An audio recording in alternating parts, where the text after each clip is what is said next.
Halo teman-teman, apa kabar kalian semua? Saya berharap kita semua dalam keadaan sehat-sehat selalu.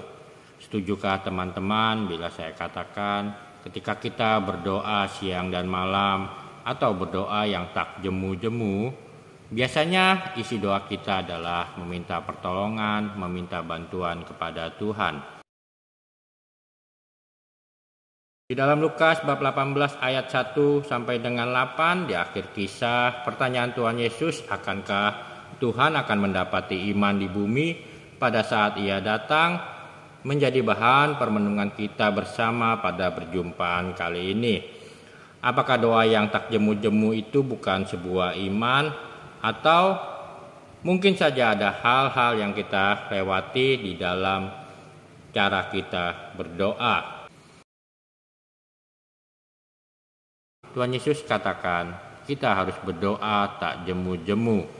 Lalu Tuhan Yesus melanjutkan dengan sebuah kisah seorang janda yang datang kepada hakim yang lalim secara terus-menerus agar si hakim membela hak si janda ini. Perhatikanlah apa yang dikatakan hakim lalim itu, kata Tuhan Yesus. Walaupun aku tidak takut kepada Allah dan tidak menghormati siapapun, karena janda ini menyusahkan aku, baiklah aku membenarkan dia, agar jangan terus ia datang dan menyerang aku.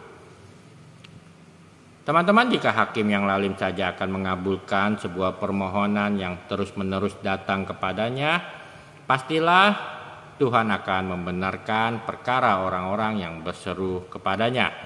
Tuhan akan mengabulkan setiap permohonan kita selama hal itu di dalam dimensi kebenaran Allah. Selanjutnya yang menjadi pertanyaan untuk kita renungkan bersama, mengapa Tuhan mempertanyakan tentang keimanan orang-orang pilihannya yang siang malam berseru kepadanya pada saat waktu Tuhan datang? Dengan kata lain, mengapa Tuhan masih mempertanyakan iman kita yang berdoa kepadanya siang dan malam? Teman-teman, bila kita mau melihat kembali kisah si hakim yang lalim dan janda yang datang kepada hakim ini, maka kita akan temukan bahwa tidak adanya hubungan yang mendalam di antara kedua tokoh ini. Janda ini datang kepada si hakim yang menurutnya dapat membantu dia di dalam kesulitan saat itu. Sedangkan si hakim, dari perkataannya kita tahu ia tidak mau disusahkan oleh kehadiran janda yang terus-menerus. Dan kalau mau kita jujur, bila kita juga mau melihat doa-doa kita kepada Tuhan, apakah hanya sekedar agar Tuhan menolong saya, agar Tuhan membantu saya, agar Tuhan membebaskan saya dari permasalahan hidup di dunia ini saja? Mungkin kita tekun berdoa untuk suatu masalah, dan setelah masalahnya beres, kita berhenti berdoa. Karena bagi kita doa hanyalah untuk meminta pertolongan saja. Dan bila ada masalah lagi, baru kita berdoa lagi dengan tekun sampai masalahnya beres. Demikian seterusnya yang terjadi sampai Tuhan datang. Maka pertanyaannya, apakah ini yang disebut dengan iman? Akankah Tuhan akan mendapati iman di bumi?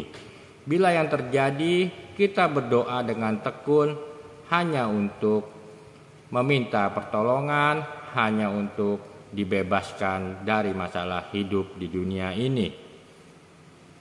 Bukankah iman berbicara tentang hubungan kita dengan Tuhan? Iman berbicara tentang hubungan timbal balik. Tuhan mengerjakan bagiannya dan kita mengerjakan bagian kita. Kita percaya Tuhan mengasihi kita dan kita mau mengasihi Tuhan dengan setia dan taat. Teman-teman, semoga renungan ini dapat membawa kita menjadi pribadi yang tak jemu-jemu berdoa, tetapi tidak hanya ketika kita ada masalah saja kita baru berdoa tak jemu-jemu, namun hendaknya doa menjadi tempat bagi kita untuk membangun relasi yang mendalam dengan Tuhan. Dengan demikian, maka doa akan menjadi nafas kehidupan setiap orang beriman. Tetap setia, tetap semangat, Fiat Lux, jadilah terang.